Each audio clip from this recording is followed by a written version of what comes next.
భయపడక ధైర్యముగా ఉండుడి. యెషయా 35:4. భయపడకు అను అభయము దేవుని యొద్ద నుండి కలుగును. ఆయన శక్తిమంతుడు, ఆయనకు సమస్తము సాధ్యమే. ఆయన మహోన్నతుడు, ఆయనకు సరిసాటి ఎవరు లేరు. ఏ శత్రువు ఆయన ముందు నిలవలేడు. కలహం రేపువాడు, కృంగచేయవాడు, జడిపించువాడు, ఆశను చూపించి ఎరవేసి మోసగించువాడు, అబద్ధమునకు జనకుడైన అపవాది వాని ఉచ్చులో పడకూడదు. నీవు దేవునికి లోబడము, అపవాదిని ఎదిరించుము. ధైర్యంగా ఉండము. ప్రభువైన యేసుక్రీస్తు కలువరి శిలువలో సాతాను తలను చితకద్రొక్కాడు. నీవు కూడా ప్రార్థన, విశ్వాసంతో, స్తుతి, ఆరాధనతో, దేవుని ఆత్మవాక్య ఖడ్గముతో వానిని జయించాలి. నీతి, న్యాయము, భక్తి, విశ్వాసము, సత్యము, సమాధానము మరియు ఆత్మీయత నీకు రక్షణ కవచమై ఉన్నది. ప్రభువైన యేసుక్రీస్తు నామములో ధైర్యంగా ఉండము.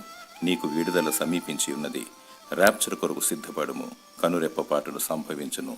కన్నీళ్లు విడ్చుచు మెలకువగా ఉండము. దేవుడు నిన్ను కరుణించి తన మహిమలో నిలుపునుగాక. ఆమెన్.